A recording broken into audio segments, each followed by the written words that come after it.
The images of civilians lying dead on the streets and in improvised graves in the town of Bucha in Ukraine are horrifying. As imagens de civis mortos nas ruas e as covas improvisadas em Bucha são horríveis.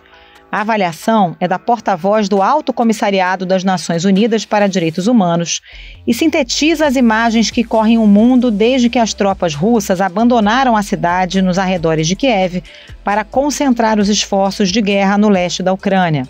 As imagens de corpos espalhados pelo chão deixaram líderes europeus inconformados. Só a Itália mandou 30 diplomatas russos voltarem para casa. A Espanha expulsou 25, a Dinamarca, 15. Desde ontem, pelo menos 120 diplomatas da Rússia foram expulsos de países da União Europeia. A Ucrânia, a OTAN e representantes das Nações Unidas acusam a Rússia de cometer crimes de guerra em Bucha e em outras cidades mais distantes de Kiev. O presidente ucraniano Volodymyr Zelensky levou às Nações Unidas o relato de que tropas russas cometeram atrocidades contra a população civil. E é lógico, foi rebatido pelo embaixador russo no Conselho de Segurança. O embaixador russo contestou, apresentando uma versão bem diferente. Hoje, mais uma vez, nós ouvimos um monte de mentiras sobre nossos soldados. Nós entramos na Ucrânia para levar paz a Donbás. Não estamos atirando contra alvos civis para preservar vidas. E é por isso que não estamos avançando tão rápido quanto esperavam. Além das execuções e das covas rasas, fala-se em tortura e estupros. E tudo isso está fora das convenções internacionais sobre o que é permitido durante um conflito armado.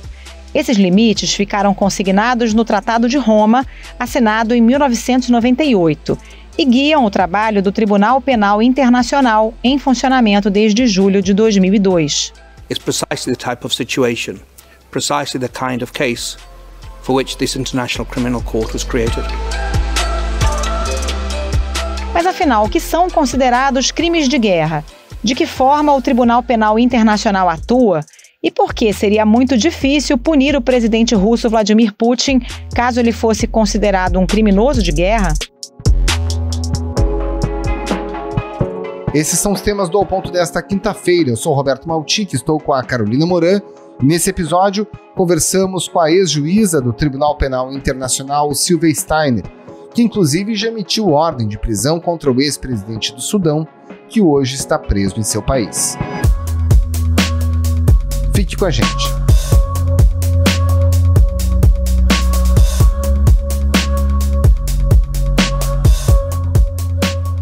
Doutora Sylvia Steiner, numa guerra, o que a gente pode chamar de crime efetivamente? E quem decidiu o que seria chamado de crime numa guerra? A ideia de crimes de guerra, ela já está consolidada no direito internacional há mais de 100 anos, desde as primeiras convenções que, meados do século XIX, regularam o que é que as partes podem ou não podem fazer numa situação de conflito armado. Então já é algo incorporado no direito internacional há muito tempo. E só recentemente, depois da Segunda Guerra, com o Tribunal de Nuremberg, é que essas ações começaram a ser julgadas como crimes. Portanto, a responsabilidade individual de pessoas que cometessem essas violações às chamadas leis e costumes de guerra. Então, crime é sempre aquilo que a lei diz que é crime. Então, nós temos as convenções de Genebra, os protocolos adicionais às convenções de Genebra, e agora temos o Estatuto de Roma do Tribunal Penal Internacional, que descreve quais as condutas que são consideradas crimes de guerra. A senhora pode dar alguns exemplos? Atacar civis, por exemplo, é considerado crime de guerra? Exatamente. Atacar civis ou bens chamados de civis, pessoas ou bens civis, é crime de guerra. Usar determinado tipo de armamentos que são proibidos pelo direito internacional é crime de guerra. As armas termobáricas usam oxigênio do ar ao redor para criar uma explosão em temperatura altíssima. E o efeito deixa para trás muitos dos explosivos convencionais. praticar assassinatos, estupros, torturas, em razão do conflito armado, é crime de guerra. Deixar de levar a julgamento, ao regular julgamento, aqueles acusados de cometerem violações, é crime de guerra. Então, são crimes de guerra determinadas condutas e são crimes de guerra determinados métodos de fazer a guerra. É assim que se divide o direito internacional em relação ao direito de guerra. É proteção de pessoas e proteção de bens e métodos de fazer a guerra. Até a guerra tem que ter uma certa ética, se nós podemos assim falar. Tem que ter certos limites. E quem ultrapassa esses limites está cometendo crime de guerra. Genocídio é crime de guerra ou genocídio é um crime diferente? Genocídio é um crime separado, não é um crime de guerra. O genocídio é em si mesmo um crime, mas é uma figura penal ao lado. Nós temos no direito internacional crimes de genocídio, crimes contra a humanidade e crimes de guerra. São 3 categorias diferentes de crimes. Agora, doutora Silvia, esses crimes de guerra, eles podem ser praticados em campo pelos oficiais ou pelos soldados, também por dirigentes como presidentes ou chefes de Estado, mas há crimes que também são atribuídos aos próprios Estados que patrocinam as guerras. Os tratamentos são idênticos? Os julgamentos de pessoas e Estados acontecem da mesma forma ou de formas diferentes? Não, são 2 formas de responsabilidade bem diferentes. A responsabilidade penal por crime, por prática de crime, é sempre individual. E então essa responsabilidade hoje em dia é julgada pelo Tribunal Penal Internacional. A outra questão é a responsabilidade de um Estado. Essa é julgada pela Corte Internacional de Justiça, que não julga pessoas, julga só Estados, e que estabelece, então, como sanção, no caso de condenação, o pagamento de reparações ou outras formas de punição. A prática de crime, a punição é a pena de prisão. Então, ela é individual, sempre. Um Estado não comete crime. Quem comete crime são as pessoas. As investigações preliminares estão centralizadas em Kiev, Kharkiv, Sumy, Mykolaiv, Donetsk e Luhansk, ou seja, ainda não sabemos o que vai ser descoberto em Mariupol, isolada do mundo há mais de 5 semanas. Agora, partindo para a investigação desses crimes, né? Na guerra a gente pode falar de 2 batalhas. Essa batalha no terreno e a batalha no campo da informação. E aí é muito difícil dar fé ao que um lado está dizendo em relação ao outro e vice-versa, isso por razões bastante óbvias até. Como é que se faz essa filtragem para uma investigação de crime de guerra e concluir se ocorreu ou não o descumprimento da ordem legal em relação a esse tema? Bom, é exatamente por conta dessa guerra de informações a que você se refere, é que nenhum tribunal pode julgar e condenar uma pessoa com base em informações de imprensa ou de quaisquer mídias. Há que ser feita uma investigação que vai buscar as provas físicas do cometimento de delitos.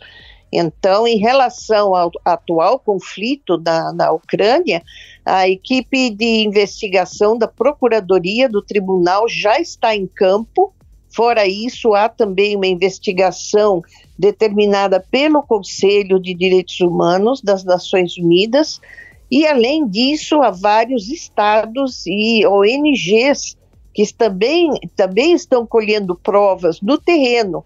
Essas provas são provas periciais, exame de cadáver, exame de armamento que foi utilizado para atingir determinados prédios. Então se recolhe, vamos dizer, os estilhaços daqueles armamentos para ver que tipo de armamento foi usado. São colhidos depoimentos de dezenas, às vezes centenas de testemunhas. As testemunhas, por exemplo, que estão em outros estados, os refugiados, muitos deles são ouvidos, porque os relatos deles são bastante confiáveis, já que eles são vítimas também. Então, tem que ter um conjunto robusto de provas e não apenas seguir, vamos dizer, o que a imprensa diz. Porque nós sabemos que a imprensa diz e uma outra parte da imprensa desdiz. Então, as equipes de investigação têm que ir atrás das provas materiais, sem dúvida nenhuma. Doutora, a gente tem as provas materiais, no caso específico da Ucrânia, também os relatos, né, dos sobreviventes, por exemplo, de Bucha, dos refugiados, nesse caso tem até imagens de drone.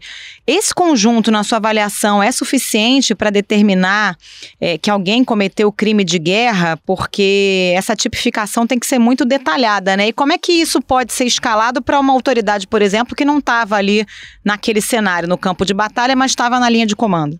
Bom, em relação ao tribunal, nós temos os julgamentos de Nuremberg, são um exemplo clássico, foram os primeiros julgamentos, vamos dizer, que levaram aos bancos dos réus os maiores responsáveis e não os soldados que estavam lá no campo. Ele foi organizado pelos 4 países aliados, Estados Unidos, Reino Unido, França e União Soviética. Durou 11 meses e ouviu 240 testemunhas. O tribunal terminou com 12 sentenças de morte, 7 de prisão e 3 absolvições. E depois disso nós já tivemos 2 tribunais estabelecidos pelo Conselho de Segurança da ONU, um para a Líbia e o outro para Darfur, e já temos vários julgamentos dos tribunais ad hoc da Iugoslávia e de Ruanda, vamos dizer, vários precedentes em que se estabelece, vamos dizer, essa cadeia de custódia de provas, se analisa o valor de cada prova, a necessidade ou não de corroboração de determinadas provas. Então, já existe no direito internacional um sistema organizado de coleta de provas e de análise de provas, o que é muito importante para qualquer processo penal. E, de acordo com o Estatuto de Roma, o procurador do Tribunal Penal Internacional, ele é obrigado a investigar todos os atos, todas as circunstâncias e todas as pessoas eventualmente envolvidas. Isso seguindo a cadeia de comando até, vamos dizer, as mais altas autoridades. Nós tivemos, como eu digo, eu não quero ser repetitiva, mas já os precedentes dos julgamentos de Nuremberg e do Tribunal de Tóquio, que deixaram, vamos dizer, marcaram o direito internacional, o direito de guerra, e servem até hoje como precedentes de responsabilização das mais altas autoridades. Agora, essa é uma investigação que pode levar muitos anos, né, doutora? Porque o contraditório é super complexo. Por exemplo, buscar o direito de defesa daquele que está sendo acusado. Ele pode simplesmente se negar a comparecer perante o Tribunal Penal Internacional. Quanto tempo, em média, leva esse tipo de investigação? E o crime de guerra, de alguma forma, ele prescreve? Bom, são várias perguntas em uma só. Eu começo pelo fim. Não, os crimes previstos no Estatuto de Roma não prescrevem. A investigação, ela pode ser demorada. Neste caso específico, eu acredito que não seja muito demorada, porque está havendo muita cooperação de Estado, de outros estados, como eu falei, e de ONGs na coleta de provas. Então, eu acredito que não deva demorar muito. Agora, o Tribunal Penal Internacional não pode fazer julgamento à revelia. Então, ao final, quando todas as provas, as principais provas já tiverem sido apresentadas para os juízes e tiver sido expedido mandado de prisão, um ou mais mandados de prisão, a ação penal só começa quando os acusados estiverem presentes no tribunal. Se eles não se apresentarem ou não forem presos, a ação penal fica suspensa. Então, só para entender melhor, é o caso do ex-presidente al-Bashir do Sudão. Ele é acusado de cometer abusos no conflito de Darfur, no oeste do Sudão, que desde 2003 matou 400 mil pessoas. Foram expedidos 2 mandados de prisão contra ele em 2009, e é muito difícil você, por exemplo, prender e entregar ao tribunal um presidente da República em exercício. E nós sabíamos disso, mas os mandados de prisão estão válidos até o dia em que al-Bashir seja entregue ao tribunal. E agora, recentemente, ele foi preso no Sudão por outros crimes e se discute a possibilidade dele ser entregue ao tribunal para finalmente ser submetido a julgamento pelos crimes cometidos em Darfur, principalmente genocídio. Então, sim, a ação penal pode demorar muito na medida em que tem que se esperar a prisão dos acusados. Para a gente entender melhor, doutora, esses mandados de prisão expedidos pelo Tribunal Internacional, eles têm obrigatoriamente que ser cumpridos pelas autoridades locais? Ou é o contrário, como a senhora está dizendo, alguém ser preso por uma outra ação, numa outra circunstância, e aí sim entregue ao tribunal? Quer dizer, o tribunal tem esse condão de mandar prender? Sim, todos os estados que são como chamados estados partes, aqueles estados que aceitaram a jurisdição do Tribunal Penal Internacional, eles têm obrigação de prender as pessoas contra as quais existam mandados de prisão e de entregar essas pessoas ao tribunal. Então, vamos dizer, se o senhor al-Bashir, por exemplo, resolvesse vir passar o carnaval no Brasil, o Brasil é um estado parte, teria obrigação de prender o senhor al-Bashir e entregá-lo para julgamento no Tribunal Penal Internacional. Então, enquanto não se inicia a ação penal, a pessoa contra quem existe um mandado de prisão internacional, ela fica com seu espaço, vamos dizer, de ação muito limitado. Ela, na maior parte das vezes, não pode sequer sair do estado onde vive, porque se botar o pé em outro país, esse outro país tiver a obrigação de cooperar com o Tribunal Penal Internacional, essa pessoa vai ser presa e entregue. E no caso do Putin, como fica, né? Porque o Putin, a Rússia, não subscreve os tratados do Tribunal Penal Internacional, nem mesmo reconhece. A Ucrânia, por sua vez, reconhece o tribunal como for adequado para o julgamento desse tipo de caso. Como fica a situação de um líder no comando da nação, forte na nação, e sem subscrever os tratados que são adequados para a definição dos crimes de guerra? Bom, na medida em que a Ucrânia, que é o estado vítima, onde os crimes, teoricamente, estão sendo cometidos, então a Ucrânia pode sim pedir que o Tribunal Penal Internacional exerça sua jurisdição.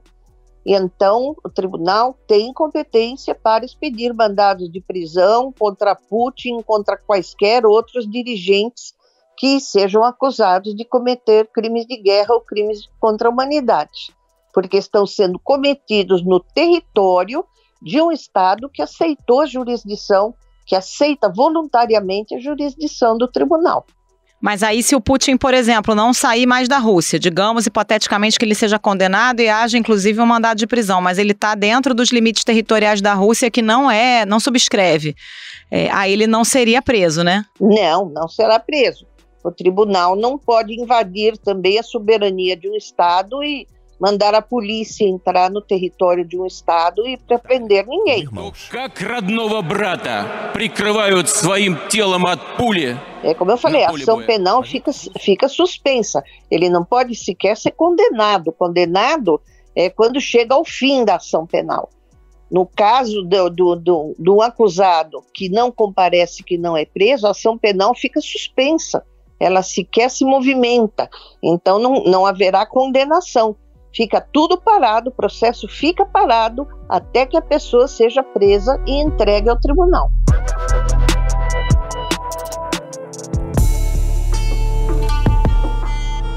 Doutora, como a senhora percebe todas as evidências que estão surgindo, por exemplo, nesse caso de Bucha, nos arredores em Kiev, comparando com outros casos que a senhora já se debruçou? De fato, na guerra, na hora da saída, as tropas invasoras tendem a cometer esse tipo de crime, de abuso? Isso segue um padrão de outros conflitos? Sim, lamentavelmente sim. Quer dizer, em todos os conflitos armados, sejam internacionais ou sejam não internacionais, existem certas condutas proibidas que são sistematicamente praticadas. O ataque a civis e a bens civis é um deles. O estupro de mulheres e meninas é outro. O estupro como arma de guerra remonta à antiguidade. É como se fosse um efeito colateral indesejado, mas inevitável da guerra. E agora, a verdade é que nos conflitos armados modernos, com toda a tecnologia moderna, esse tipo de violação ele se torna mais comum. Por exemplo, quando você tem à sua disposição drones que podem atacar objetos civis, nós temos visto isso em vários conflitos armados da atualidade, que atacam casas de família, hospitais, escolas, em que sequer há soldados envolvidos. Então isso cria um problema de responsabilização para o direito penal internacional muito grande, e o direito está tentando acompanhar a evolução da realidade. Mas, na maior parte das vezes, as violações ainda são praticadas por soldados, por comandantes, a mando ou com a tolerância dos seus superiores hierárquicos. E, portanto, todos eles podem ser responsabilizados pela prática de crimes de guerra. Todos, sem exceção. Desde o soldadinho de campo até o presidente da República, se for o caso. A senhora mencionou os avanços, a tentativa de atualização do direito internacional. Para que lado o direito internacional voltado a esse tipo de crime está indo para se modernizar e conseguir, de fato, punir os responsáveis por atrocidades em guerra? Bom, também em diversos campos o direito tenta avançar. A verdade é que mesmo dentro dos nossos países, vamos dizer, os fatos, eles sempre evoluem muito mais rápido do que a capacidade que o legislador tem de atualizar a legislação. Então nós temos agora também previsto no Estatuto de Roma o crime de agressão. O crime de agressão, que é a invasão de um Estado por outro. A figura do crime de agressão é exatamente o que a Rússia praticou contra a Ucrânia. Mas, neste caso, o Tribunal Penal Internacional não tem competência, porque para o crime de agressão se exige que o Estado agressor seja Estado parte do Estatuto de Roma, mas já é um avanço de legislação. Fora isso, se discutem mudanças fundamentais na estrutura, principalmente do Conselho de Segurança das Nações Unidas. O Conselho de Segurança tem uma conformação que estava justificada no pós-guerra, em 1948, mas que hoje em dia não se justifica mais. Dos 15 membros atuais do Conselho de Segurança, 11 votaram a favor da resolução. 3 se abstiveram, a China, a Índia e Emirados Árabes Unidos. E a Rússia, votou contra a resolução. Essas buzinas que vocês estão ouvindo são protestos para o Conselho de Segurança, muitos carros passando, buzinando com bandeiras da Ucrânia por aqui. Então a presença de membros permanentes e do poder de veto não se justifica mais absolutamente. Isso tem que ser mudado. E outras atribuições, ou aumentar as atribuições da Assembleia Geral das Nações Unidas também. Então, como um todo, não basta só que se mude a legislação, mas os órgãos internacionais têm que mudar também, se adaptar aos tempos modernos. Afinal, o princípio da igualdade substancial de todos os estados tem que ser preservado. Não se justifica que 5 estados, vamos dizer, que todos os estados sejam iguais, mas existam 5 que são mais iguais do que os outros, não é verdade? Então, essa é uma lição que, por certo, vamos dizer, vai acelerar esses trabalhos de mudanças substanciais na Carta das Nações Unidas mais de 50 anos depois do fim da guerra, não é?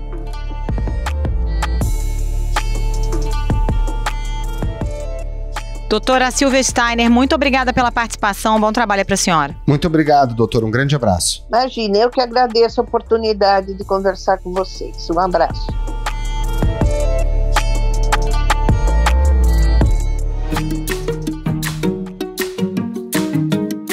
Esse foi o Ponto de Hoje, o podcast diário da redação do Globo. Nessa conversa a gente conta com a participação de toda a equipe do jornal, as mesmas pessoas que levam até você informação e análise de qualidade todos os dias. Quer saber mais? Assine o Globo. Acesse assineglobo.com.br e confira todas as notícias e reportagens especiais.